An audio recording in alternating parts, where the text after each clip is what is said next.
वज़ीर आज़म शहबाज शरीफ़ अॼु हैदराबाद डिवीज़न जे मुख़्तलिफ़ इलाक़नि जो दौरो कंदो। वज़ीर आज़म शहबाज शरीफ़ बरसात मुतासिर इलाक़नि जो दौरो करे सूरत-ए-हाल जो जाइज़ो वठंदो।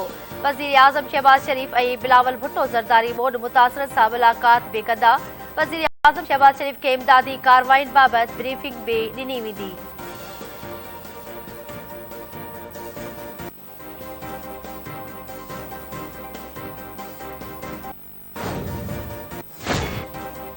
Army chief general Qamar Javed Bajwa अॼु सिंध ऐं बलोचिस्तान जे ॿोॾि मुतासिरनि इलाक़नि जो दौरो कंदो।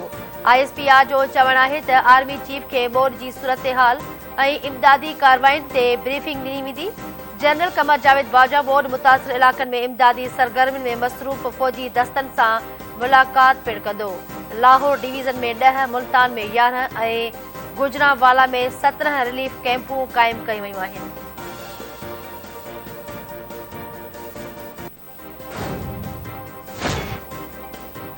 मुल्क जे चइनी सूबनि जे मुख़्तलिफ़ इलाक़नि में ॿोॾि जी सूरत-ए-हाल 900 खां वधीक फ़ौत लखे बेघर थी विया। लखनि जे तादाद में चौपायो माल ॿोॾि जे वहिकरनि में लुड़ी वियो। इमारतूं वारीअ जे घर जियां पाणीअ में वही वयूं। वहिकरनि जे वर चढ़ी वियल सामान कख पन जियां लुड़ी वियो। वण पाड़ऊं पटिजी विया। घिटियूं ऐं रोड दरियाह जो ॾेख ॾियण लॻा।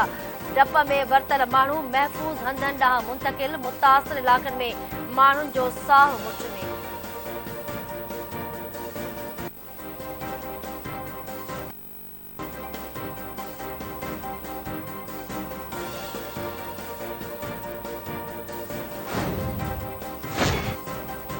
सिंध अंदरि बरसातुनि ऐं ॿोॾुनि हज़ारे ख़ानदान रुली छॾिया। बेरहाड़ी वारे इलाक़नि में ठहियल लखे कचा घर मिटीअ जे ढेर में तब्दील थी विया। माण्हू अलह तलह विञाए रोडनि रस्तनि ऐं मथां वारनि इलाक़नि में पनाह वरिती। इमदादी सामान किथे पहुतो, किथे मुश्किलातुनि सबबि न पहुची सघियो। नसीराबाद, बाडर, वारह, मेहर, खैरपुर, नादिरशाह लॾ पॾाण कंदड़ मजबूर माण्हुनि खे ट्रांसपोर्टरनि लुटणु शुरू करे छॾियो। भाड़नि में टीण खां चौड़ ते वाध कई वई। सॼे मुल्क में ॿोॾि वारी सूरत-ए-हाल आहे। मुल्क में ॿोॾि सबबि 1000 खां मथे फौतगियूं थी चुकियूं आहिनि।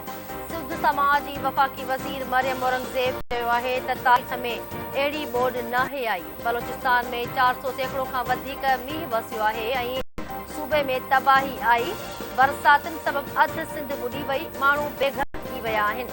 सवात में ॿोॾि सबबि वॾे पैमाने ते जानी ऐं माली नुक़सान थियो आहे। ॿोॾि मुतासिरनि खे समुंड पार पाकिस्तान जी इमदाद जी सख़्त ज़रूरत आहे।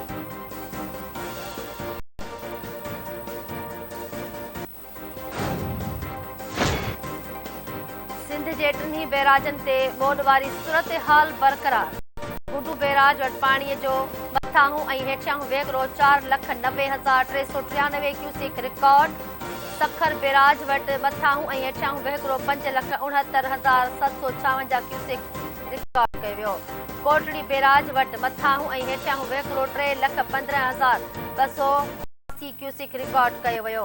सिंधू में चाढ़ सबबि कच्चीअ जे केतिरे ई ॻोठ पाणीअ हेठि अची विया।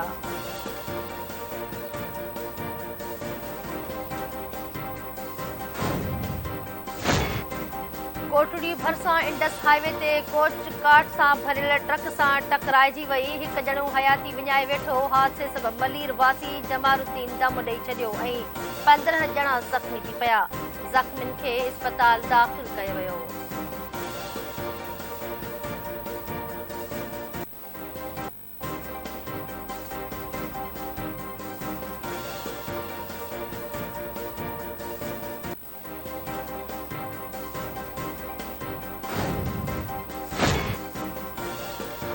नौजवान बिजली जे करंट लॻण सबबि हयाती विञाए वेठो। अली मुराद पाड़े में 17 वरियनि जे नौजवान आज़ान सुहाग थंभे जे भर में बीठल पाणीअ मां करंट लॻो।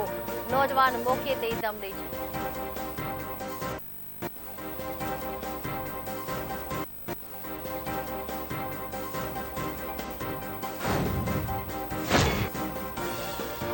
ऐं सिंध जे ख़ूबसूरत ख़ूबसूरत जज़्बनि जो शाइर ऐं लेखारी इमदाद हुसैनी लाॾाणो करे वियो हो। इमदाद हुसैनी खे साह जी तकलीफ़ सबबि कराची जे ख़ानगी अस्पताल में दाख़िल कयो वियो हो, जिते संदसि साह जो सॻो टुटी पियो। इमदाद हुसैनी सिंधी अदीबनि, शाइरनि, सहाफ़ियुनि ऐं दानिशवरनि जी एंटी-1 यूनिट तहरीक में मरकज़ी किरदारु अदा कयो हो।